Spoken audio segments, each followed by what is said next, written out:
परमेश्वर सच्चा है, वो सच्चा है, हर एक मांगने वाले को प्रतिफल देता है। अगर आपकी लाइफ में कुछ देर हो रही है तो आ रहा है सबसे बड़ी चीजें आपके लिए। किसी बात के लिए देर हो रहा है तो आज याद रखो, उस विश्वास को अपने अंदर संजो के रखो। जैसे आपने सोने चांदी को बहुत सुरक्षा में रखा, वैसे अपने हार्ट के अंदर, अपने मनोदशाओं में अपने विश्वास को संजो के रखो, उसमें दाग नहीं लगने दो। अपने विश्वास के अंदर धब्बे मत आने दो। हेलो, अपने विश्वास के अंदर धब्बे मत आने दो।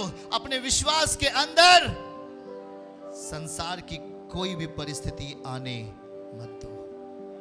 कोई तो कहेगा तू गया, पर परमेश्वर कहेगा तू आ रहा है अब।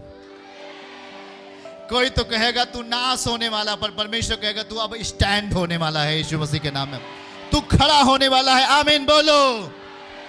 याद रखो, विश्वास ऐसी चीज है, ये विश्वास नहीं कि हम घर जाएं और हम संसार की चीजों को अपनी जिंदगी में अनुमति दे आने के लिए। शायद आपके पास पैसे नहीं तो आप चोरी करें, ये आपका विश्वास नहीं। शायद आपके पास किसी चीज की कमी है तो आप किसी की हत्या कर दें, ये विश्वास नहीं। शायद आपके पास किसी चीज की आवश्यकता है, आप किसी का नुकसान कर दें, ये विश्वास नहीं।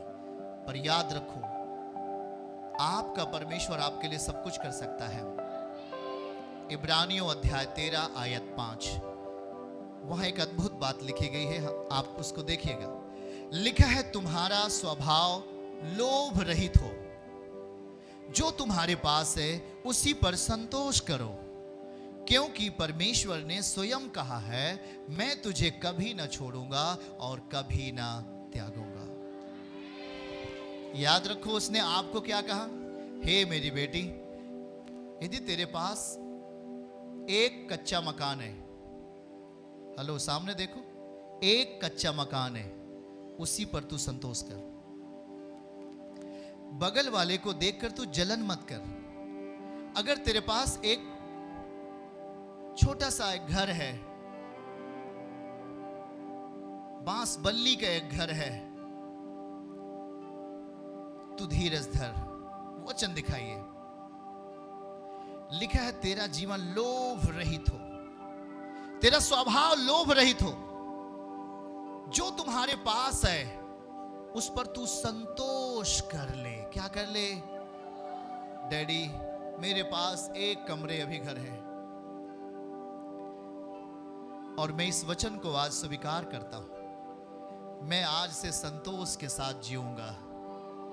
मुझे टेंशन नहीं है किसी बात की अब से, क्योंकि हे प्रभु, आप कह रहे हैं कि मैं तुझे कभी नहीं छोड़ूंगा।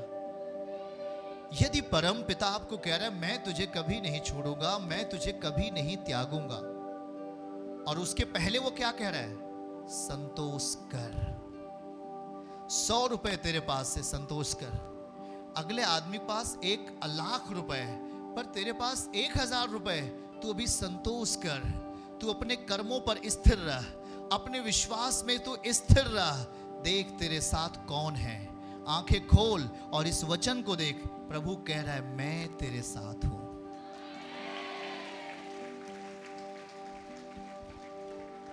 जो आपसे आगे बढ़ गया, उसके प्रति हमारे अंदर घृणा नहीं हो। हमारा भाई हमसे आगे बढ़ गया, धन्यवाद परमेश्वर कि मेरा भाई मुझसे आगे बढ़ गया।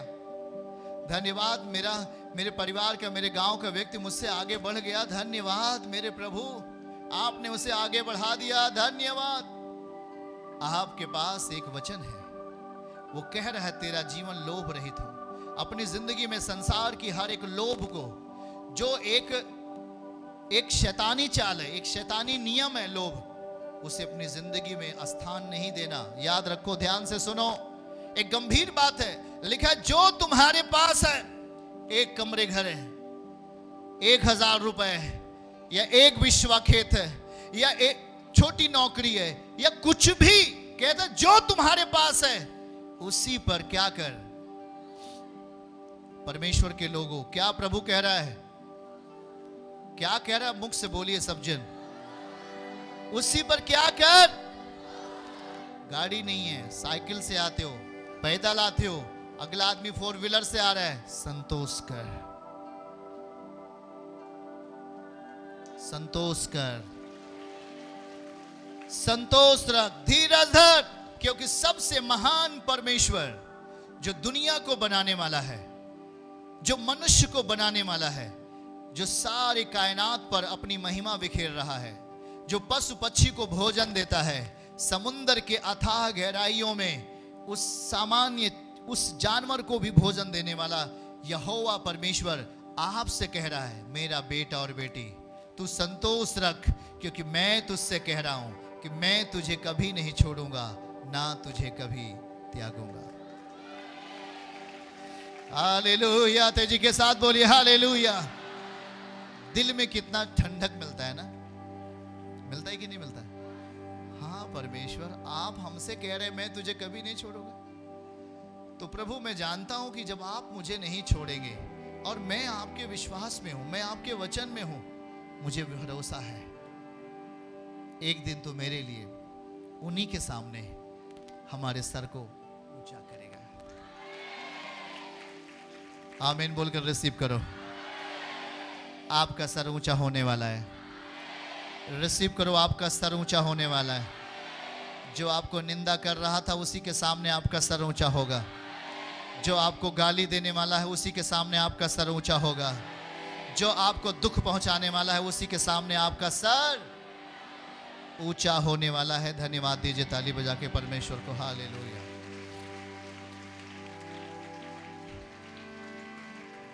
दाऊद कहता है, भजन 27 अध्याय आयत 6 को अगर हम पढ़ें तो वहां दाऊद आपके लिए बात कर रहा है।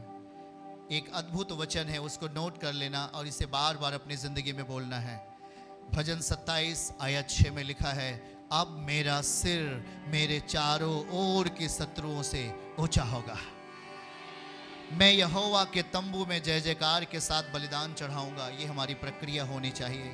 उसके तंबू में हम हैं कि नहीं हैं? दाऊद कह रहा है, हे परमेश्वर मैं तेरे तंबू में, आज उसके तंबू में आप बैठे हो।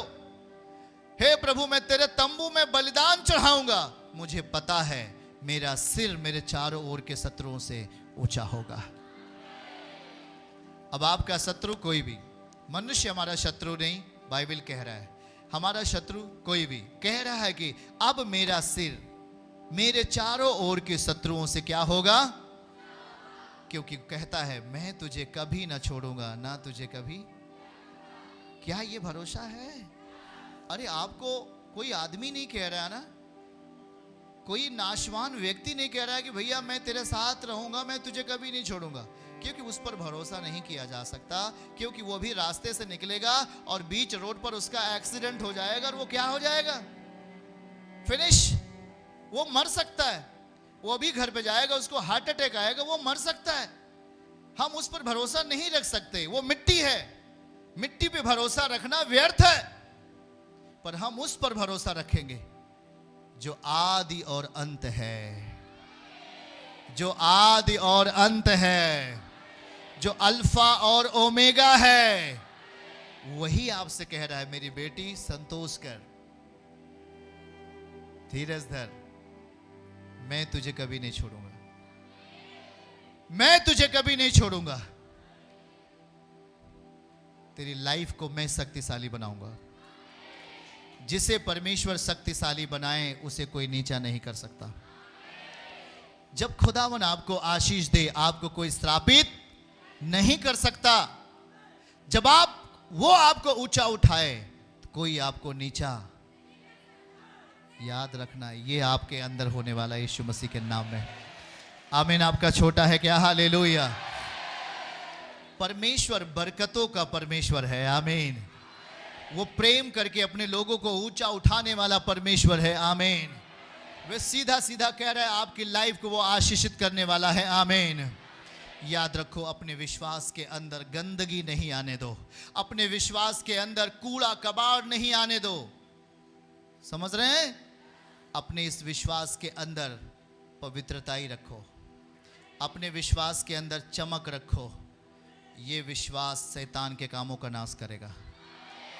आप दुआ करोगे, प्रतिफल आपके सामने आता रहेगा। आप जब शाम को, जब आप रात्र में खाना खाकर रेस्ट करेंगे, परमेश्वर आपसे बात करेगा, क्योंकि आपका विश्वास सच्चाई का विश्वास है।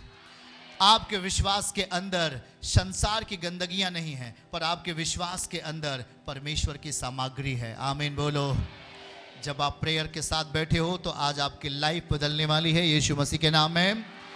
आज आपका विश्वास पैना होगा यीशु मसीह के नाम में, और परमेश्वर आज आपको ऊंचा उठाएगा यीशु मसीह के नाम में।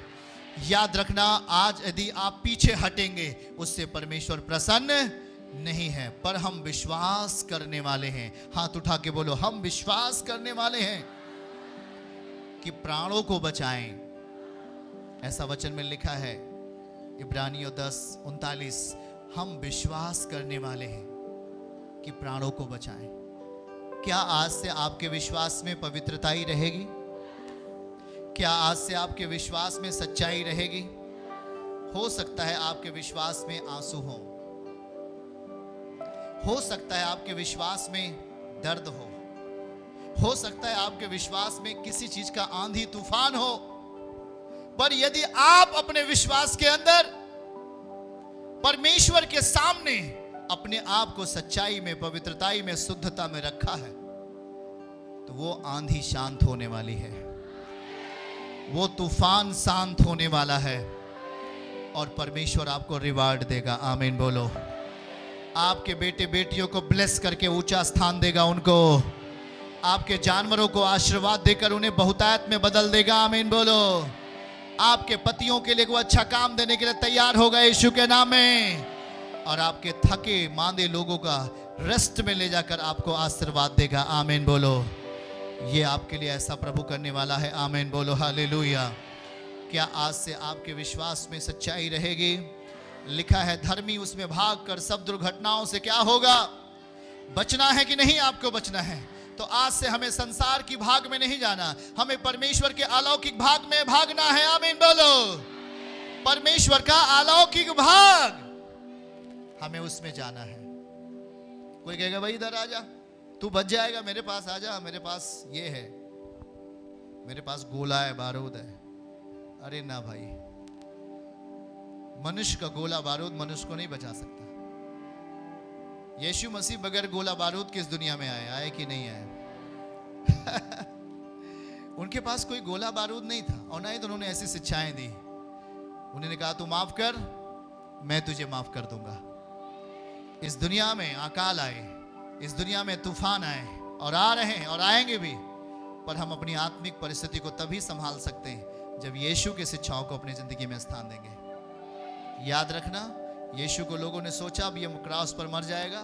शैतान हंस रहा था कि अब तो गया, खत्म, फिनिश, नौजवानी में ही ये खत्म होने वाला है। पर याद रखो, वही यीशु जो 30 साल का था, फुल जवानी में था, और उसने अपना लहू किसके लिए बहाया? हमारे आपके लिए। एक परमेश्वर होकर के मनुष्य बन गया। क्या बन गया वो? कभी कोई ईश्वर को नहीं देखा था। याद रखना, कभी किसी ने ईश्वर को नहीं देखा था, पर सर्वशक्तिमान का अनुग्रह हुआ हमारे आपके लिए, और परमेश्वर मनुष्य के रूप में आ गया, और आज हम उसे छू सकते हैं। आज हमने उसे अपनी आंखों से देखा, उससे बातें की, उसके साथ खाना खाया कि नहीं खाया इस धरती के ऊपर, उसके साथ लोग चले, और वो हमारे लिए अपने प्राण दिया। सोचो, ईश्वर इतना प्रेमी है। क्यों प्रेमी है? क्योंकि उसने आपको बनाया है, उसने आपको रचा है,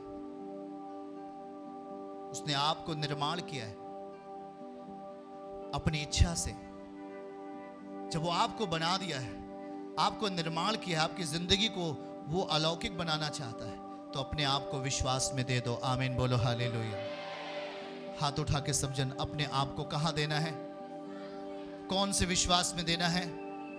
अति पवित्र विश्वास में। हाथ उठा के बोलो, अति पवित्र विश्वास में। कौन से विश्वास में अपने आप को देना है? हाथ उठा के बोलो, अति पवित्र विश्वास।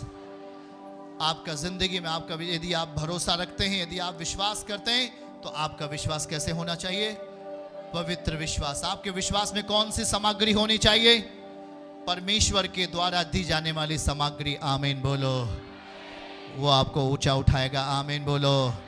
चर्च की सभी प्रार्थनाओं को और परमेश्वर के दास के द्वारा टीचिंग सुनने के लिए और अपडेट्स को जानने के लिए हमारे इस चैनल को सब्सक्राइब करें और साथ में बेल आइकन को दबाएं, ताकि जब भी लाइव प्रार्थना हो तो सबसे पहले आप देख सकें।